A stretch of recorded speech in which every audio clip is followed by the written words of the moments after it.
ha sido declarado de interés municipal por el Honorable Consejo Deliberante de la ciudad de Bahía Blanca.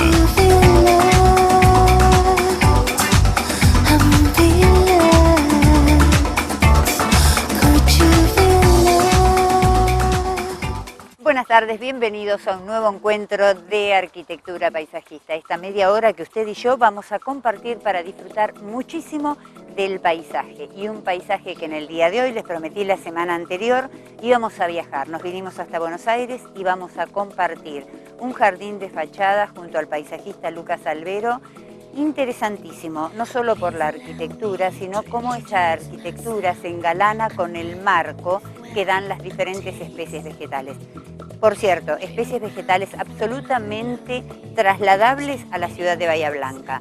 Tomen este jardín de fachada como una torta en la cual ustedes pueden dividir porciones que pueden incorporar a su jardín.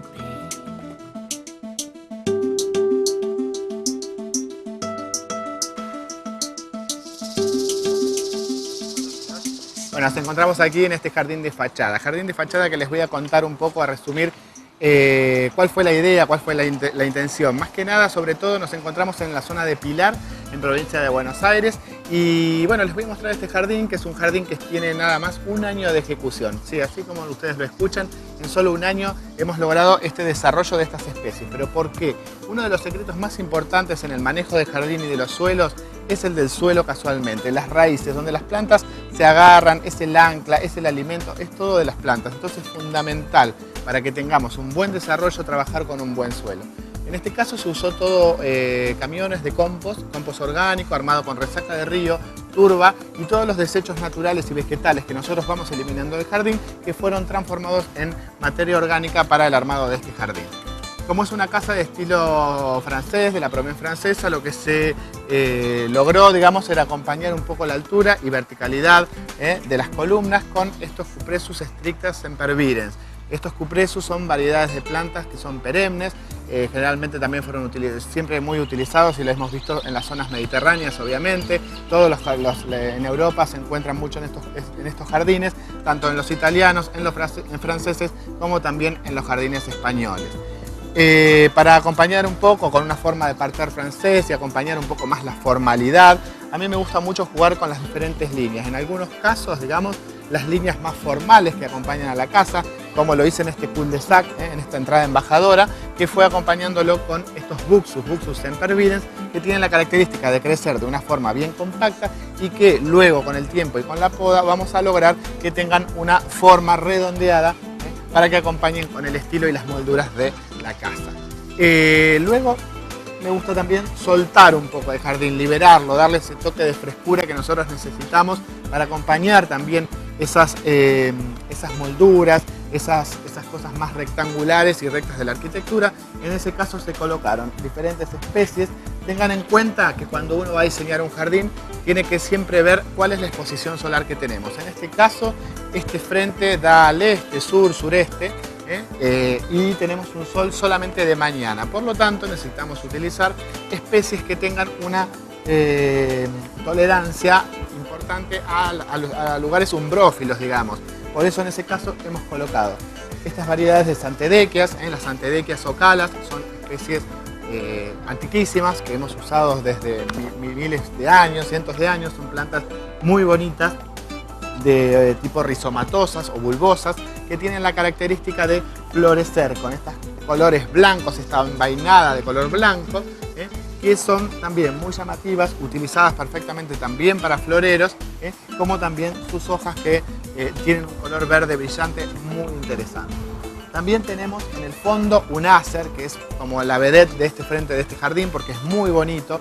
Es un Acer palmatum dissectum inabashidare atropurpurea, que es de color bien rojo, tirando al morado, va tornando sus colores y tiene esa característica de tener una hoja lobulada, que significa que tiene esas puntitas que le da un aire muy fresco a la sensación del árbol. Es un árbol que en general es muy etéreo, muy liviano, digamos, no es algo ni pesado ni frondoso para el frente de una casa.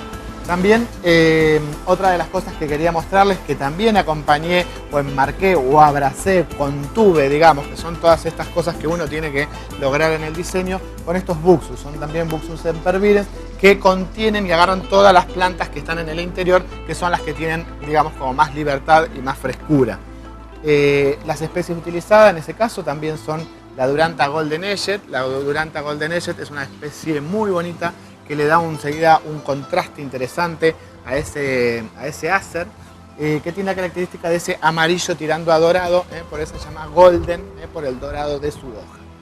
Luego, para atracción de los colibríes, tenemos esta salvia, es una salvia guaranítica. Las salvias se dan muy bien en nuestra zona, son especies que bueno, tienen la característica esta de llegar a metro 50 de altura. Sus flores y sus hojas, que son, digamos, como medias mentoladas, son especies de fácil desarrollo, que se reproducen fácilmente y que a su vez acompañan con ese color violeta que realmente es fascinante.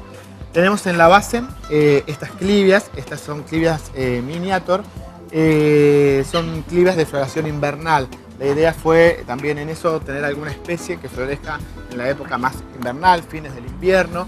Las clivias son plantas muy fáciles de cultivar. Se va a cubrir todo este cantero en algún momento cuando se desarrollen fuertes, porque son rizomatosas. Y les voy a contar un secreto muy importante para el cultivo de las clivias, que es que lo que les pasa en su lugar de origen, en África, en esos lugares, ¿qué les pasa? Tienen 2-3 meses de sequía durante el invierno. Entonces nosotros le copiamos y hacemos lo mismo para lograr una buena floración. Y cuando llega julio y agosto empezamos a regar abundantemente. Eso es lo que le pasa en la naturaleza. Empiezan los vientos a veces monzónicos, luego vienen, digamos, las fuertes lluvias. Entonces la planta le pasa eso, y con ese estrés que tiene de recibir tanta sequía durante 2-3 meses sin regarlas, es que la planta incentiva su floración. Vamos a seguir recorriendo aquí al fondo. Fíjense que la idea de este ventanal era enmarcarlo, no taparlo, digamos, generar una altura un poco más baja. Por eso se colocaron jazmines, injertados. No son los jazmines de pie, sino que son jazmines injertados, que son más bajos, más tipo arbustivo, tienen bastante más floración, y a su vez es una especie que tiene la característica de dar buen perfume. Y mi idea obviamente era enmarcar estas columnas de la arquitectura, acompañándola sin tapar esta ventana que me parece tan atractivo, digamos. Y para terminar, en este rincón de este cantero también coloqué salvias guaraníticas, que también, como les contaba hoy, es para atracción de mariposas y colibríes, y acompañando con los Cupressus stricta, que emergen de entre las salvias, lo cual lo hace un poco más llamativo y libera un poco la formalidad de ese Cupressus stricta.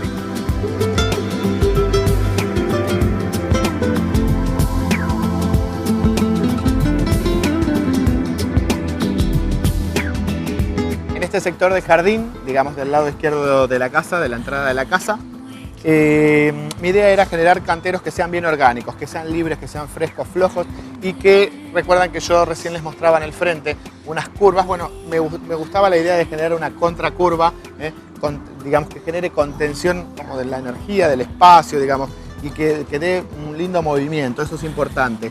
En este caso usé especies como estos hemerocalis que son totalmente floríferos en casi toda la época estival, como también en la época primaveral, y también en el fondo, digamos, generando una gota aparte, que dividida por estos buxus, están estas rosas llamadas Jardin de France.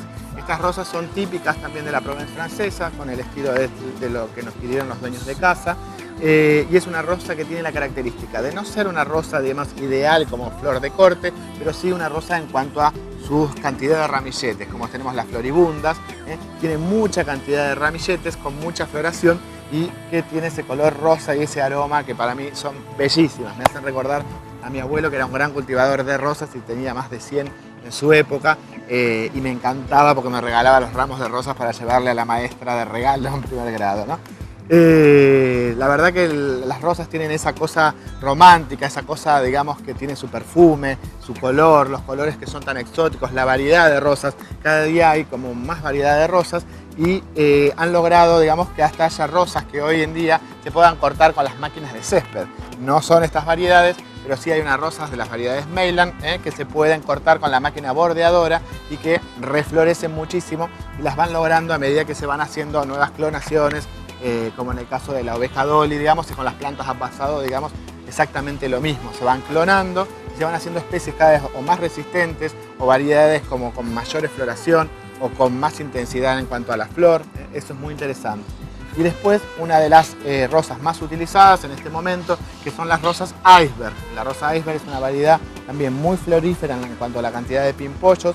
Es una de las rosas que más sanidad va logrando, ¿no? Porque es una rosa fácil, digamos, de cultivar y que alcanza a tener 1 metro, 1,50 m de altura en su máximo esplendor, digamos.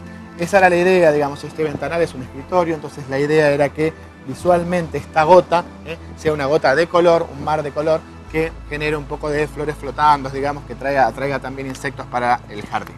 Y luego, bueno, obviamente sí nos acercamos a la entrada de la casa, que también está enmarcada con los cupresus, como con las calas, que las había usado yo también del otro lado, como para enmarcar estas ondas que generan, que están muy bien pensadas, estas ondas como de ingreso y de circulación y de invitación, porque eso es lo que tiene que generar una puerta, una sensación de ingreso, de invitación, no un rechazo, sino un ingreso. Eso está muy bien logrado arquitectónicamente, por eso es muy importante que los arquitectos trabajen en conjunto con los paisajistas cuando se diseñan este tipo de espacios.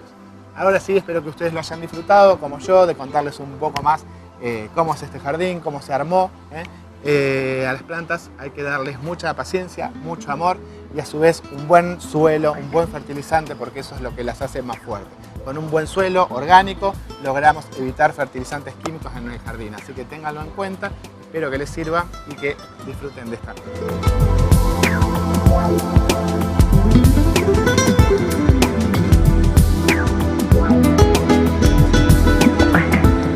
Cuando decidimos armar un jardín, los secos, los áridos, tienen suma importancia dentro del armado del jardín. Hace que tengamos, por ejemplo, un césped tan mullido como este que estamos en el día de hoy.